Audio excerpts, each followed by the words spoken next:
بسم اللہ الرحمن الرحیم۔ بسم اللہ الرحمن الرحیم۔ السلام علیکم ورحمۃ اللہ وبرکاتہ۔ عزیز طلبہ، امید ہے بخیر عافیت ہوں گے۔ تفسیر جلالین حصہ اول سبق نمبر 92 کے ساتھ آپ کے سامنے حاضر ہیں۔ آج کا سبق انشاءاللہ الذین یأکلون الربا سے لے کر آیت نمبر 278 ان کنتم مؤمنین تک ہوگا۔ تو آئیے سبق شروع کرتے ہیں۔ اعوذ باللہ من الشیطان الرجیم، بسم اللہ الرحمن الرحیم۔ الذین یأکلون الربا، جو لوگ سود کھاتے ہیں، لا یقومون الا کما یقوم الذی یتخبطہ الشیطان من المس، وہ قیامت میں اٹھیں گے تو اس شخص کی طرح اٹھیں گے جسے شیطان نے چھو کر پاگل بنا دیا ہو۔ لا یقومون نہیں اٹھیں گے، الا مگر اٹھیں گے، کما یقوم الذی اس شخص کی طرح جو کہ اٹھتا ہو، یتخبطہ الشیطان من المس، اور شیطان نے اس کو چھو کر پاگل بنایا ہو، اس شخص کی طرح اٹھیں گے۔ ذالک بانہم قالوا انما البیع مثل الربا، یہ اس لیے ہوگا کہ انہوں نے کہا تھا کہ بے بھی تو سود کی طرح ہوتی ہے۔ وَأَحَلَّ اللَّهُ الْبَيْعَ وَحَرَّمَ الرِّبَا، حالانکہ اللہ نے بے کو حلال کیا ہے اور سود کو حرام قرار دیا ہے۔ یہ جس طرح تفسیر دیکھتے ہیں، ان آیات میں سود کی حرمت کا بیان ہے۔ تو اس سے پہلے اس صدقے سے منع کیا گیا تھا جس میں من اور اذا ہو، اور پھر صدقہ حسنہ کا ذکر تھا۔ اب یہاں سے ان لوگوں کا ذکر ہے جو صدقہ حسنہ دینے کو بھی تیار نہیں ہے، اور اگر کسی کو قرض دیتے ہی ہیں تو وہ بھی سود پر دیتے ہیں۔ تو ان لوگوں کے لیے زجر و توبیخ ہے جو سود دیتے ہیں۔ قیامت میں ان کا حشر اس طرح ہوگا کہ وہ قبروں سے اس طرح اٹھیں گے کہ حواس باختہ ہو کر جس پاگل ہوتے ہیں اس طرح اٹھیں گے۔ تو یہاں پر 10 آیتوں میں سود کی حرمت بیان ہوئی ہے، سود کو حرام قرار دیا گیا ہے۔ احل اللہ البیع وحرم الربا، حرام قرار دیا، اور سود خوروں کا بہت برا انجام بیان کیا ہے۔ تو اس آیت میں یہ جو پہلی آیت ہے الذین یأکلون الربا، اس میں سود خوروں کا انجام بیان کیا گیا ہے۔ جی تفسیر دیکھتے ہیں۔ الذین یأکلون الربا ای یأخذونہ، جی یأکلون کی تفسیر صاحب جلالین نے یأخذونہ سے کی ہے، یعنی یأکلون الربا کھاتے ہیں، مطلب یہ کہ اس کو لیتے ہیں۔ تو مرادی معنی کیا ہے یأکلون الربا کہ کھانے کا مطلب یہ ہے کہ لیتے ہیں، لے لیتے ہیں سود کو، چاہے اس کو کھائیں یا نہ کھائیں۔ اب سوال یہ پیدا ہوتا ہے پھر یأکلون عقل، کھانے کا لفظ کیوں استعمال کیا سود کے لیے؟ تو اس کی 2 وجہ ہیں۔ ایک یہ کہ منافع اعظم و منافع المال، مال کا سب سے بڑا منافع یہ ہے نا کہ اس کو کھا لیا جائے۔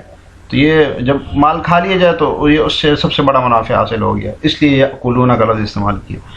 اور دوسرا اس لیے کہ ربا عموماً کھانے کی چیزوں میں ہوتا ہے، کھانے پینے کی چیزوں میں ربا ہوتا ہے، اس لیے یأکلون اس کے لیے کھانے کا لفظ ہے۔ تو اس لیے یأخذونہ کا مصداقی معنی بیان کیا ہے صاحب جلالین نے۔ وَهُوَ الزِّيَادَةُ فِي الْمُعَامَلَةِ بِالنُّقُودِ وَالْمَطْعُومَاتِ فِي الْقَدْرِ أَوِ الْأَجْلِ، جی صاحب جلالین تعریف ربا کی تعریف کر رہے ہیں، ٹھیک ہے، یہاں سے ربا کی تعریف کی جا رہی ہے۔ اس کو آپ یاد بھی کر سکتے ہیں کہ معاملے میں زیادتی کرنا بالنقود والمطعومات، کہ نقود اور کھانے پینے کی چیزوں کے معاملے میں زیادتی کرنا، فی القدر والاجل، مقدار یا مدت میں اضافہ کرنا۔ تو یہ تعریف بنیادی طور پر امام شافعی رحمۃ اللہ علیہ کے مذہب پر کی گئی ہے۔ سب سے پہلی چیز یہ ہے کہ زیادتی کرنا کسی معاملے میں نقودی میں اور مطعومات۔ تو امام شافعی رحمۃ اللہ کے نزدیک مطعومات میں اگر زیادتی کی جائے، بڑھوتری کی جائے تو اس میں سود ہوتا ہے اور چیزوں میں نہیں ہوتا ہے۔ امام شافعی کے ہاں مکیلی اور موزونی چیزوں میں، مکیلی اور موزونی چیزیں یعنی نقود تو دونوں کے ہاں ہیں، لیکن ساتھ میں مطعومات امام شافعی کے ہاں ہیں، اور امام صاحب کے ہاں الماکولات فی الکیل والموزونات فی الوزن، مکیلی چیزوں میں اور موزونی چیزوں میں ربا ہوتا ہے۔ فی القدر او الاجل، اب یہ 2 چیزیں ہیں، ایک قدر کی مقدار بڑھائی جائے، کم کی جائے یا زیادہ کی جائے تو اس میں ربا ہوگا، اور دوسرا ہے کہ اجل، یعنی اس کو ایک وقت تک مؤخر کر کے بڑھوتری کے ساتھ دیا جائے تو اس میں بھی ربا ہوگا۔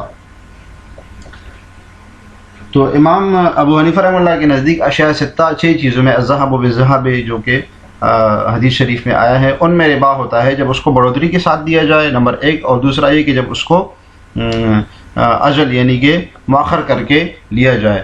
تو یہ اگر مقدار میں کمی بیشی ہو تو اس کو ربا الفضل کہتے ہیں، اور اگر نسیاتاً یعنی کہ بعد میں مؤخر کر کے معجل کر کے اگر اس کو خریدا بیچا جائے، جیسے سونے کو سونے کے بدلے میں، یا یہ کہ گندم کو گندم کے بدلے میں اور بڑھوتری کے ساتھ دیا جائے، تو اس کو کہتے ہیں ربا النسیہ۔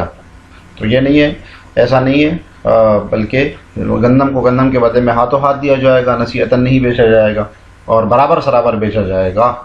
امام صاحب کے ہاں یہ ہے، اور امام شافعی کے ہاں مطعومات والی چیزوں میں اور نقود میں ہوتا ہے، امام صاحب کے ہاں معقولات اور موزونات دونوں میں ہوتا ہے، نقود میں بھی ہوتا ہے۔ تو یہ تعریف تھی، مختصراً ہم نے آپ کو بتا دیا۔ لا یقومون من قبورہم، نہیں اٹھیں گے وہ قبروں سے، نہیں اٹھیں گے وہ قبروں سے۔ تو یہ وہ جو قیامت کے دن قبروں سے اٹھیں گے نا، یہ اس صورت کا بیان ہے، وہاں پر ایسا ہوگا۔ الا مگر یہ کہ قیاماً، اس حالت میں ان کو قیام ہوگا، کما یقوم الذی یتخبطہ الشیطان من المس، جیسے گویا شیطان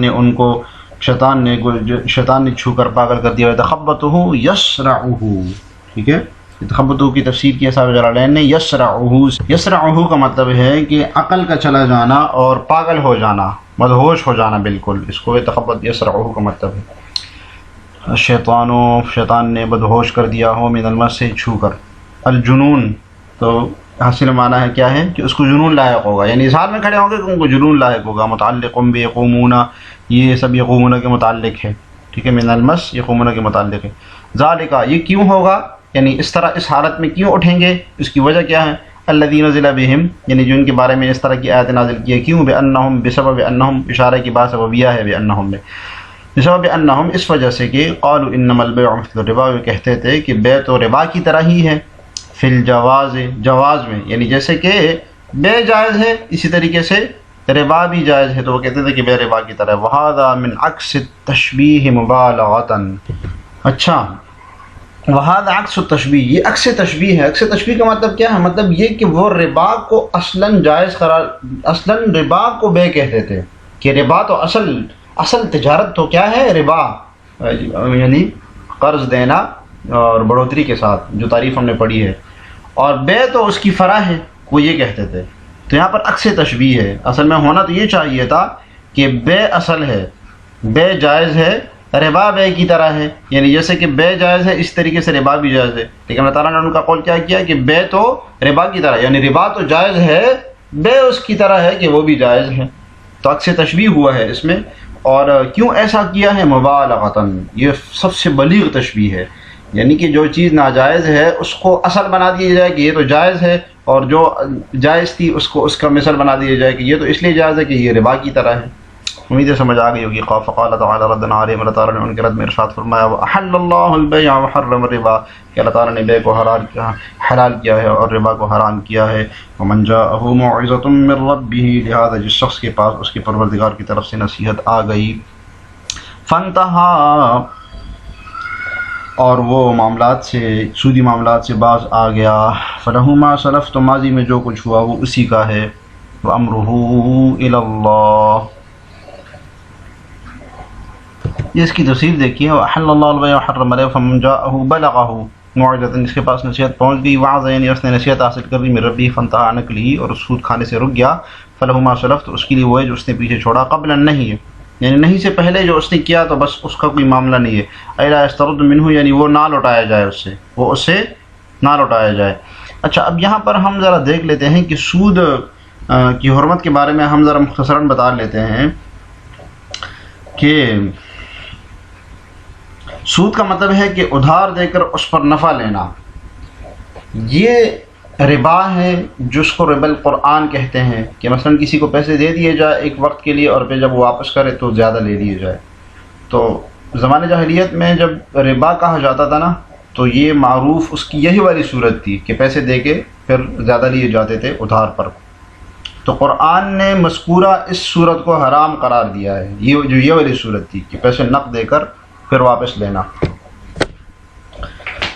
اب اس میں نبی صلی اللہ علیہ وسلم نے ایک قانون نافذ فرمایا جس میں کوئی ابہام نہیں ہے، کوئی وہ نہیں ہے، اور آپ نے جو ہے ایک قاعدہ بیان کیا، اور وہ قاعدہ یہ تھا کہ 6 چیزوں کا آپ نے بیان کیا۔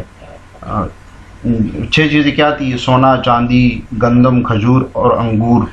تو یہ اشیاء ستہ جن کو کہا جاتا ہے کہ ان 6 چیزوں کو برابر سرابر بیچنا ضروری ہے، برابر سرابر بیچنا ان کو ضروری ہے۔ ان کو اشیاء ستہ کہا جاتا ہے۔ کتب فقہ میں اور حدیث میں آپ نے اس کو اچھے طریقے سے پڑھا ہوگا، اور جس میں آپ نے فرمایا الذهب بالذهب والحنطة بالحنطة، مشہور روایت ہے۔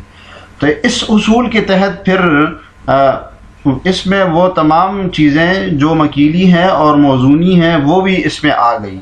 تو ربا القرآن تو بنیادی صورت وہی والی ہے جو کہ ادھار کی صورت میں ہوتی ہیں، جو کہ عرب میں معروف تھا، لیکن نبی صلی اللہ علیہ وسلم نے اس جو ایک قاعدہ قانون بنا دیا، اس میں باقی صورتیں بھی سود میں شامل ہو گئی، باقی صورتیں بھی سود میں شامل ہو گئی۔ اس لیے جو موجودہ سودی نظام معیشت کا چل رہا ہے یہ سب اس میں شامل ہے۔ تو اس میں کوئی کسی کو تردد نہیں ہونا چاہیے کہ یہ تو قرآن والا ربا نہیں ہے، سود نہیں ہے، ایسا نہیں ہے، بلکہ یہ سودی نظام میں یہ اس قانون کے تحت شامل ہے۔ فقہاء نے اس پر لکھا ہے، اچھی تحقیق کی ہے۔ جی اب واپس سبق کی طرف چلتے ہیں۔ جی وَأَمْرُهُ إِلَى اللَّهِ، اور اس کا معاملہ اللہ کے حوالے ہے۔ وَمَنْ عَادَ فَأُولَٰئِكَ أَصْحَابُ النَّارِ هُمْ فِيهَا خَالِدُونَ، جو جس شخص نے لوٹ کر پھر وہی کام کیا تو ایسے لوگ ہی دوزخی ہے، وہ ہمیشہ اس میں رہیں گے۔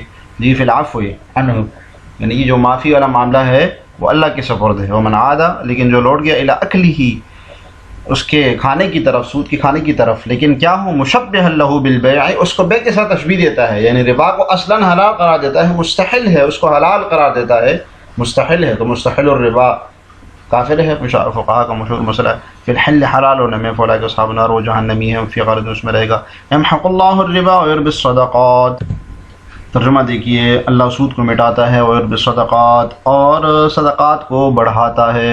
واللہ لا يحب كل کفار اثیم، اور اللہ ہر اس شخص کو ناپسند کرتا ہے جو ناشکرا گناہگار ہو۔ جی اس آیت میں سود اور صدقہ کی حقیقت بتائی ہے، اور نتائج کے اعتبار سے دونوں میں جو تضاد ہے وہ بتایا ہے کہ سود کو اللہ تعالیٰ گھٹا دیتا ہے، برکتیں ختم کر لیتا ہے، اور صدقہ یہ کہ اس میں بغیر کسی معاوضے کے مال بندہ دیتا ہے تو اللہ تعالیٰ اس میں بڑھا چڑھا کے اس کو 700 گنا تک پہنچا دیتا ہے۔ لیکن سود جو باقاعدہ جو کسی عوض کے لیے انسان کسی کو دیتا ہے، اس کی میں اللہ تعالیٰ برکتیں ختم کر لیتا ہے، اس میں برکت نہیں رہتی۔ جی تفسیر دیکھیے، یمحق اللہ الربا ینقصہ، صورت کیا ہے؟ کم کرتا ہے۔